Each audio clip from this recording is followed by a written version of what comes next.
¿Qué tal? ¿Cómo están? Gracias por acompañarnos en esta nueva edición de Tribuna. Y hoy estaremos con varios temas para hablar aquí con ustedes. Nos estará visitando en esta edición la señora Silvia Morimoto. Ella es representante residente del Programa de las Naciones Unidas para el Desarrollo PNUD en Paraguay. Bueno, ¿qué hace PNUD? La vemos siempre muy activa en varios eventos, sean a nivel de turismo sustentable, la vemos en el Chaco, por todas partes, movilizando un poco también los recursos, y es que nos estará contando qué hace este programa en estos 45 años que está acá en Paraguay. Gloria, ¿cómo estás? ¿Qué tal, César? Un saludo también para la audiencia. Después vamos a hablar de temas que son un poco complejos. Algunos entienden más, yo me anoto en lo que entienden menos, lo que son las criptomonedas. ¿Cuál es el alcance? ¿Qué, por lo menos lo básico que debemos de saber es cuál es lo que es como un mito, cuál es una leyenda y cómo va el camino? Es un inicio, obviamente, de nuevos sistemas que se tienen, pero que ya uno tiene que sacarse el temor y ir conociendo. Sí, yo creo que vamos a hacer una especie de glosario de qué es una cosa y otra, qué es lo que queremos también aprender aquí, aprovechando a nuestro invitado, que ya está aquí en estudios. También nos estaremos hablando más adelante sobre cuidados paliativos. Nos estará visitando una geriatra paliativista y miembro de la Asociación Paraguaya de Medicina y Cuidados Paliativos. ¿Qué es esto? O sea, ¿cómo prevenimos? Es lo que estaremos hablando aquí en Tribuna. Y como ya anunciaba Gloria, ¿qué es un Bitcoin? ¿Qué es la criptomoneda? ¿Qué es lo que tenemos que saber de esto? ¿Cuál es? ¿Por qué se necesita energía eléctrica en lo posible limpia, barata para esto? ¿Se imprime algo? ¿Es una moneda? Son algunas de las dudas que nos surgen y que agradecemos el tiempo, la presencia a Joaquín Morínigo Fiorio. Él es innovador paraguayo que está viviendo en Los Ángeles, Estados Unidos, y está acá, ¿verdad? Luego de traernos un poco estos conocimientos. Joaquín, gracias por estar con nosotros. Muchas gracias, un gusto estar acá, gracias por la invitación. ¿Vamos a hablar de criptomonedas? ¿Cuántos años tenés? Pero primero, ¿cuántos años tenés, Joaquín? 19. Bueno, nos levantamos y nos vamos. Bueno, pero por lo menos ya viajaste solo, ¿verdad? Sí. O tus padres tuvieron que llevarte. No, viajé solo. Ya sin permiso, Sí, ¿verdad? ya sin permiso. Ya sin permiso de menor. Sí. Sí. Que mucho habrán sufrido tus padres, ¿verdad? Contigo. ¿Cuánto esperaste para tener 18, ¿verdad, Joaquín? Mucho, sí. ¿verdad? Toda una vida. Toda una vida casi. Bueno, contanos, 19 años y estás en este tema de las criptomonedas. Contanos un poquitito, primeramente, ¿qué fuiste a hacer a Estados Unidos? Realmente mi viaje a Estados Unidos fue para estudiar y finalmente decidí tomarme un año sabático. Me fui en enero de este año. Estuve hasta agosto y bueno, vuelvo en enero del 2023 otra vez, esta vez sí para estudiar. Ajá. Y bueno, realmente estoy en el tema de las criptomonedas, en tecnología y en innovación hace mucho tiempo. O sea, ya soy un pibe, pero cuando era más pibe, siempre fui muy activo en diferentes foros de internet, siempre me gustó investigar. ¿Dónde estudiaste acá? Acá estoy en el Colegio Santa Clara. Santa Clara. Sí. Y desde que tengo 12 años soy muy activo en internet. Y gracias a eso descubrí desde muy temprano conceptos tecnológicos muy interesantes y bueno, en el 2013 descubro algo que se llama criptomoneda que me hizo mucho ruido. ¿Cuántos años tenías cuando tenía eso? 12, 11, 12. ¿Y las monjas no te pararon ahí? Bueno, en fin, seguimos. Bueno, ahí te dan libertades, así que convengamos en eso, ¿no? Y ahí empecé, y me llamó mucho la atención que un usuario de un foro de tecnología, de Reddit, una red social muy famosa de foros, había comentado: le acabo de mandar $100 a un amigo que está en África, creo que está en Italia, está en Europa, usando una criptomoneda. Y yo, criptomoneda, ¿y cómo mando plata usando una criptomoneda? ¿Qué es una criptomoneda? Yo pensé Krypton, Superman, Claro. pensé, ¿qué es esto? Kryptonita. Claro, kriptonita. Y ahí descubrí la primera criptomoneda que yo descubrí, se llamaba Darkcoin, moneda oscura. Y era una criptomoneda que se usaba para pagos y era básicamente una moneda digital no tangible, no se podía tocar a diferencia de los billetes, que se usaba para enviar y recibir dinero. Me llamó mucho la atención, le compré a un desconocido en internet, me acuerdo que le mandé $100 y me mandó mis Darkcoins. No le di mucha bola en ese momento. Pasó 2014, 2015 veo que se cambió el nombre de la criptomoneda Dash a Digital Cash, porque el fundador de Darkcoin se dio cuenta que no era muy buen nombre, o sea, no era muy bien visto para el marketing y para la regulación. Y ahí me di cuenta que mis Dash subieron de precio y había ganado una plata interesante. Y hay que aclarar que 2015 era una época donde las criptomonedas no estaban reguladas a nivel mundial, o sea, actualmente hay muchísima más regulación que en esa época. En esa época había casas de cambio de criptomonedas que eran, la mayoría era estafa, o sea, vos mandabas y te comían la plata y yo caí en una de esas, mandé mi criptomonedas y iba a retirar dólares y me comieron la... Y pensé en ese momento, la pucha, qué macana, pero qué interesante este concepto de dinero electrónico para sistemas de pagos. En ese momento dije, ok, esto fue como una timba electrónica, entonces no creo que sea para mí y dejé pasar. Hasta que en el 2017 tenía algunos ahorros, había cumplido 15 y tenía un poco de plata. Y a todo el mundo, a todos los adultos que le preguntaba, ¿qué hago cuando tengo plata? Y tenés que invertir, tenés que abrir una cuenta en un banco. Y en ese momento, en el 2017, recorrí varios bancos y ninguno me dejaba abrirme una cuenta bancaria porque no tenía 18. Entonces pensé, ¿cómo le puedo ganar al sistema? No puede ser que esto sea así. Y me salió una noticia en Facebook que decía, Bitcoin y las criptomonedas suben de precio. Y yo, criptomonedas. Y ahí me acordé que yo entre 2013 y 2015 había investigado un poquito más. En ese entonces no conocía Bitcoin. Y en el 2017 fue realmente que entendí varios conceptos diferentes y entré al mundo de las criptomonedas a invertir como inversor primero, hasta que llegó la pandemia en 2020 y estaba aburrido en mi casa con clases online y dije, ¿qué puedo hacer? Y empecé a hacer a involucrarme en distintos proyectos de criptomonedas en Paraguay y en toda América Latina. Y ahí no paré. Y hasta acá sigo. Y bueno, seguro varias personas se estarán preguntando qué es una criptomoneda. Sobre todo, ¿por qué Bitcoin específicamente? ¿Por qué todo el mundo habla de Bitcoin? ¿Por qué el precio de Bitcoin llegó a $69,000? Ahora está en 20,000. ¿Por qué fluctúa? ¿Qué es? O sea, Bitcoin sería algo que lo que fue Dash, por ejemplo. Si Bitcoin es criptomoneda, es lo mismo que decir divisa. O sea, es el conjunto de todas las criptomonedas que existen. A mí me gusta hacer esta comparación que la tecnología que usa en la criptomoneda se llama blockchain, cadena de bloques. Para mí la blockchain es internet y Bitcoin fue la primera aplicación, fue como el correo electrónico. En Bitcoin apareció en el 2008, la historia de todas las criptomonedas se remonta hasta 2008. Plena crisis financiera en que azotó todo el mundo, un usuario de internet que nadie sabe quién es, que usaba un seudónimo, Satoshi Nakamoto, un nombre en japonés, publicó el 31 de octubre de 2008, se cumplieron 14 años hace poco de esa publicación, un documento técnico que decía Bitcoin, dinero electrónico de persona a persona. Dijo, hola chicos, estoy trabajando en un nuevo proyecto. Esto es una criptomoneda una moneda digital que usa matemáticas. Quiero que me ayuden a desarrollar. Tiro en un grupo, en un foro de internet en el 2008, entre 2008 y 2010. Muchos programadores en internet, mucha gente anarcocapitalista, muchos cyberpunks se dieron cuenta de que Bitcoin podría ser una moneda realmente en un futuro. ¿Y qué es Bitcoin? Bitcoin es una moneda que usa matemática, es una moneda digital que se utiliza para enviar y recibir valor de forma descentralizada. Es decir, no hay un banco central, un banco comercial o un país que sea dueño de Bitcoin. Bitcoin es de todos. Bitcoin funciona con una tecnología que se llama blockchain, cadena de bloques. Que es básicamente una cadena que contiene bloques. Es un libro de contabilidad, básicamente, que está distribuido en muchísimas computadoras alrededor del mundo. Todos tenemos acceso.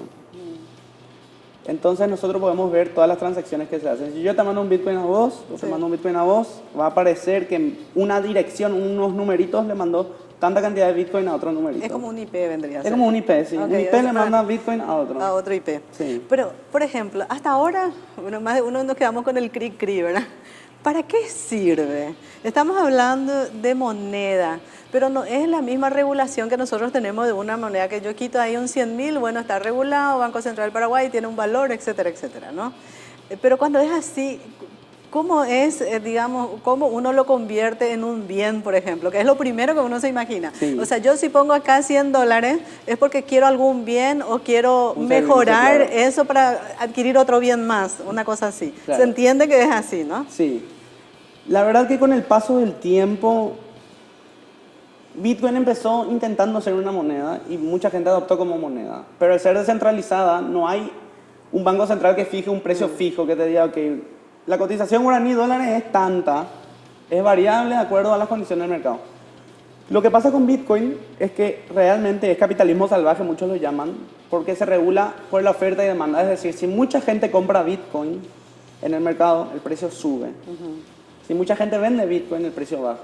Por eso es que Bitcoin fluctúa muchísimo, fluctúa por segundo, y la mayoría de criptomonedas fluctúan de una manera salvaje para muchos. Pero es simplemente por eso, por la oferta y demanda del mercado. Una oferta y demanda que con el tiempo fue creciendo, porque Bitcoin empezó a cotizar a $1 en el 2010-2011 y hoy día cotiza a $20.000, casi 21.000. Entonces es eso.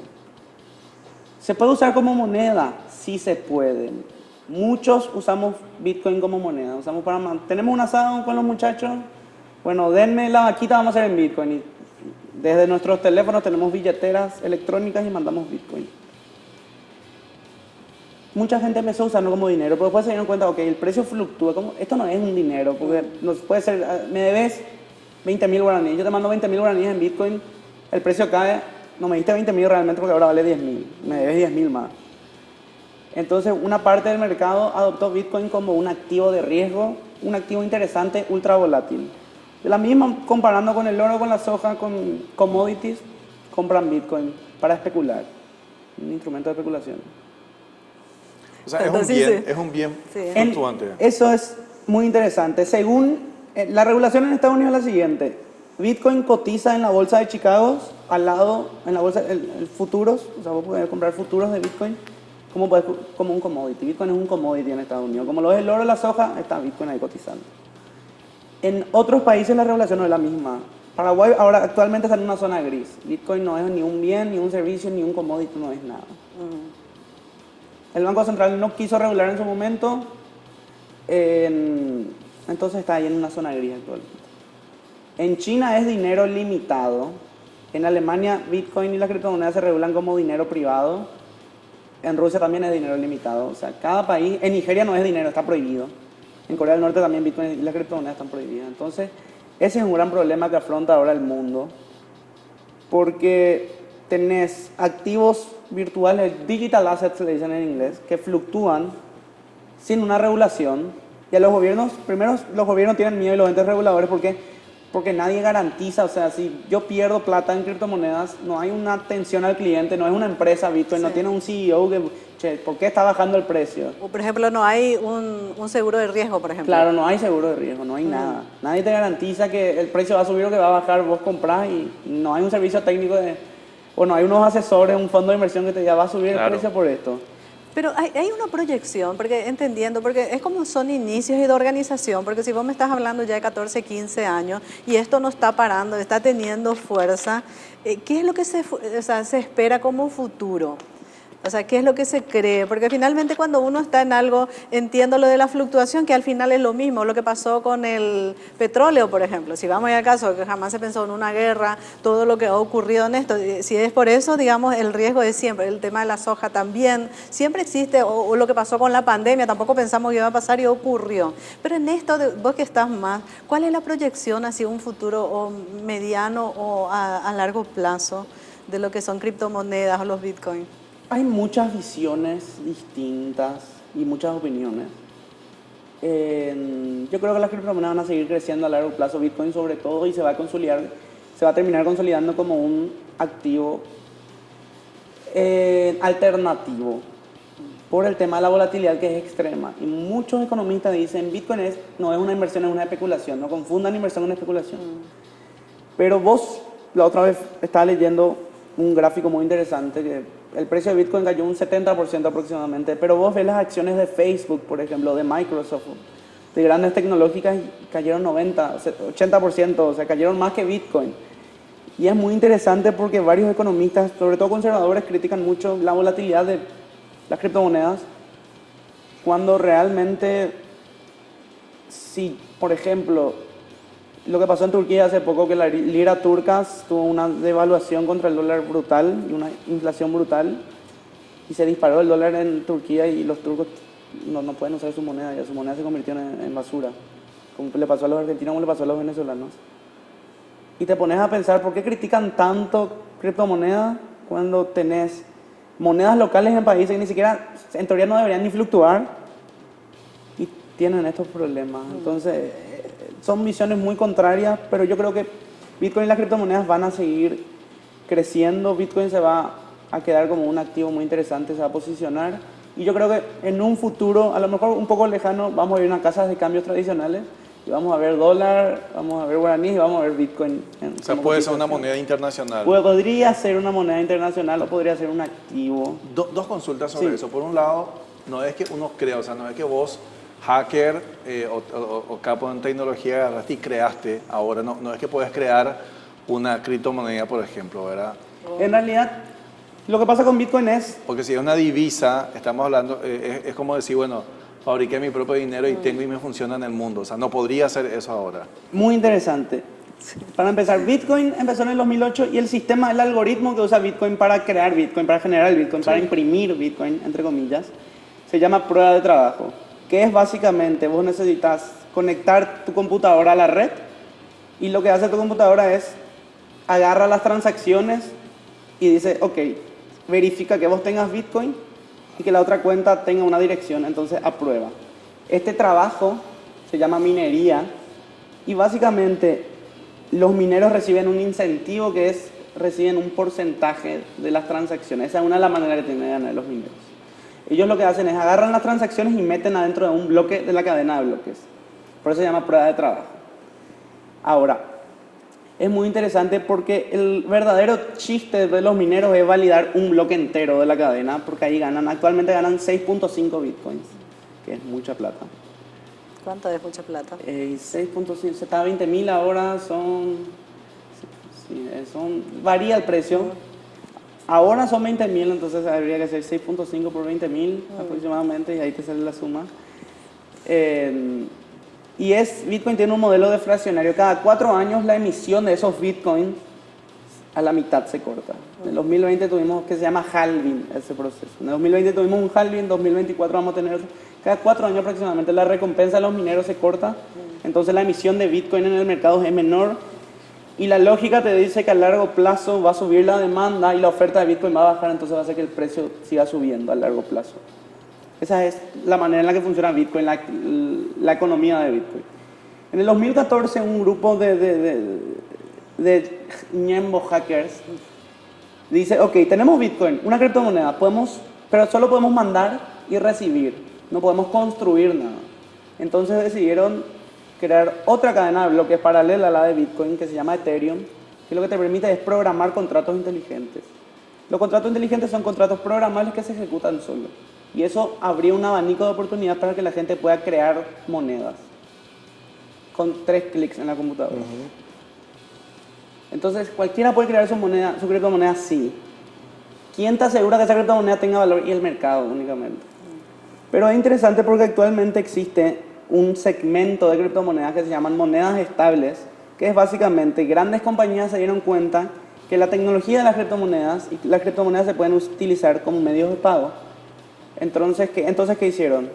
Abrieron un fideicomiso, depositaron $100 millones y crearon 100 millones de monedas, que cada moneda tenga el mismo valor que los dólares que tienen depositados. O sea, que cada moneda estable esté respaldada por $1 de verdad. Entonces crearon dólares digitales, que son monedas digitales que se usan muchísimo para pagos transfronterizos, por ejemplo. Lugano, que es una región en Suiza, ya acepta USDT, que es una stablecoin, para pagos. Vos podés irte y pagar tus impuestos con criptomonedas. Por ejemplo, para entender también lo que cuando hablas de cantidades, a nivel de población hoy, ¿cuántos son los que efectivamente utilizan o están en este mundo? ¿Cuántos seres humanos? Es muy difícil saber porque hay un segmento en criptomonedas que es muy comercial que te dice yo tengo cripto y que si le das una encuesta te van a responder sí, yo tengo cripto. Pero hay un gran segmento de gente que es muy discreta que no va a decir por motivos políticos o por motivos que no quiere decir y no va a decir. Entonces es muy difícil saber la cantidad de cuántas personas tienen criptomonedas, pero hay una compañía que se llama Chain Analysis, que son un software y miden métricas en distintos países del cuánto porcentaje de la población usa criptomonedas.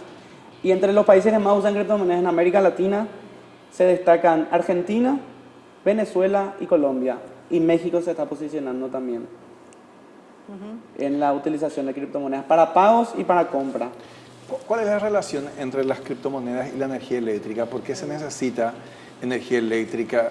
Y obviamente por eso se dice que Paraguay es propicia para esta granja para las criptomonedas. Como expliqué, en Bitcoin, para crear Bitcoin vos necesitas conectar una computadora a la red eléctrica. Con el pasar de los tiempos, cuando empezó Bitcoin, cualquiera podía minar, cualquiera podía validar transacciones porque era vos conectabas tu notebook y tu notebook minaba, no había problema. Lo que pasa es que con el pasar del tiempo hasta ahora, la dificultad de las matemáticas subió, entonces cada vez es más difícil resolver las transacciones. Por lo que se crearon computadoras especiales que solo minan Bitcoin, que se llaman ASICs. El problema con los ASICs es que consumen mucha energía. Entonces, para que a los mineros les sea rentable minar Bitcoin, necesitan una energía eléctrica barata. Por eso muchos mineros de Bitcoin están en China, porque en China la energía era barata y el problema que surgió en China es que la energía era barata, pero usaban combustible fósil y quemaban diésel y demás para minar criptomonedas. La huella de carbono que dejan era gigante. Entonces, el año pasado el gobierno chino sacó un comunicado que estaba prohibida la minería de Bitcoin. Y muchísimos mineros de Bitcoin en China tuvieron que dejar sus equipos y salir o mover sus equipos. Entonces, lo que pasó básicamente es que un gran capital chino necesitaba ubicar sus máquinas y descubrieron, por ejemplo, que Paraguay es el país que, junto con Venezuela, es el país que tiene la tarifa de energía eléctrica más barata. Muchos no se fueron a Venezuela por obvias razones, entonces varios vinieron a Paraguay. O sea, tenemos inversores, tenemos varios granjeros de criptomonedas. Tenemos granjeros de Bitcoin, que este boom realmente empezó en 2016 aproximadamente, pero con el tema de China empezaron a venir cada vez más mineros. Mira, ya nos y no están en Paso Yobay, no es en Paso Yobay. No, es en Villarrica sobre todo y en Hernán. Ah, en Villarrica. Sí. Ah, de verdad también Mira eso, bueno. Mira vos. Por los lugares. Imagínate, ya nos están pidiendo el corte y no hablamos del encuentro. Ay, por Dios. Tienen un gran encuentro, por lo menos en la parte final te vamos a preguntar eso, porque es muy interesante. El evento de criptomonedas más grande de Paraguay es el 7 de diciembre, el Crypto Summit del Sur. Vamos a hablar de criptomonedas desde cero, es enfocado a la gente que quiere aprender sobre criptomonedas, que quiere aprender sobre minería, y para gente que ya está en este sector, que sabe lo que es minería, que sabe que son criptomonedas. Es un encuentro que dura desde las 8 de la mañana hasta las 6 de la tarde, más o menos, el 7 de diciembre, en Ciudad del Este, en el Hotel Acaraí. Entonces, están todos invitados. Pueden seguirnos en nuestras redes sociales y pueden buscar la página web Crypto Summit del Sur, el evento cripto más grande de Paraguay, con invitados internacionales. Bueno, vamos a dar una vuelta a Ciudad del Este, entonces nos obligan a ir, ¿eh? Encima, ¿cómo era llamativamente al lado de Itaipú? Así mismo.